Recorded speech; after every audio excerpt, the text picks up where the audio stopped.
in fact, the beginning of a new decade and a new property cycle, it's interesting to look back at 2019 and see what lessons we have learned or we can relearn. So today I'd like to discuss a number of lessons that should help property investors in 2020 by looking back. And who better to discuss this with than Dr. Andrew Wilson, Australia's leading housing economist and chief economist of myhousingmarket.com.au. Welcome, Andrew. Thank you, Michael. Well, when we look back to last year, I think one of the lessons you should take into account is be careful who you listen to, because if you listen to all the negative Nellies and the property pessimists, you would have missed out on some great opportunities 12 months ago. I guess it was a classic example, wasn't it, Michael? We certainly had a lot of extreme language, which I guess we should be used to in the housing market because it attracts attention, and that's the general plan, of course. Regardless of your credibility, if you can get a cheap headline with a ultra negative or ultra positive grab, then go for it. And we certainly saw that reveal itself over 2018 and into 19.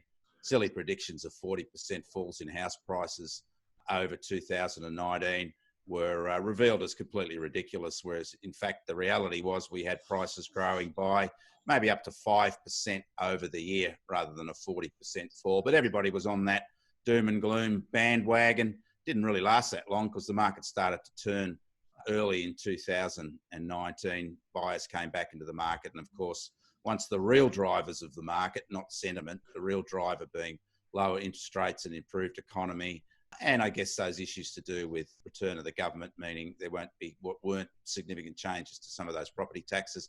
The markets were up and running again, and again it was just a lesson in don't listen to extreme language. Another lesson is that property investing, more than just home buying, property investing is really a game of finance with some homes thrown in the middle. As you correctly said, market sentiment, consumer sentiment, confidence in your jobs, financial security in the economy makes a big difference for the bulk of buyers who are home buyers. But property investors got stuck over the last couple of years with APRA and the Reserve Bank starting in 2014 and bringing on a downturn, the likes of which we haven't seen in, well, ever really. That's right, Michael. And I guess in a way, the policymakers also got seduced by some of the extreme policy positions that they felt might be an outcome reflecting on, I guess, past evidence and evidence from overseas housing markets. But again, they were proven to be wrong. And it only really exacerbated that peak of negativity that we did see at the end of 2018 when markets were adjusting, but really the avalanche of negativity really caused buyers and sellers to sit on the sideline. But as you said, it didn't last long because the fundamentals are all that you really should be looking at, and they're issues of basic supply and demand. More people versus how many houses are there for them to live in. And of course, the glue is interest rates. Well, based on that, the fundamentals of strong population growth and generally the wealth of the nation, in my mind, helps underpin the long-term growth of well-located properties in Australia. But that doesn't mean that all properties are the same. There's a lot of talk about the Australian property market or the Sydney property market, when in fact one of the important lessons for people buying into the market is that no, there's not just one Sydney market. It's based on geography, on the type of property, apartments versus houses, on the demographics, on new home buyers versus established home buyers. There's multiple markets around Australia, Andrew. That's right, Michael. I do think there are linkages, however, that do particularly tie capital city markets together, but they're not tied together in real time.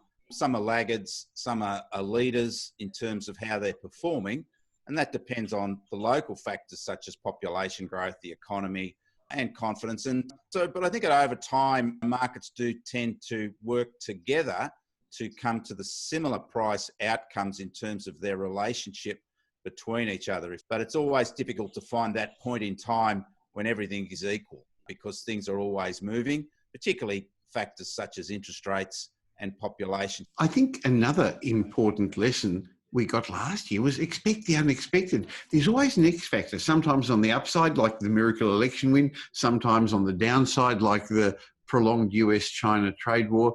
You never know what's going to be there, so the best laid plans sometimes fall over.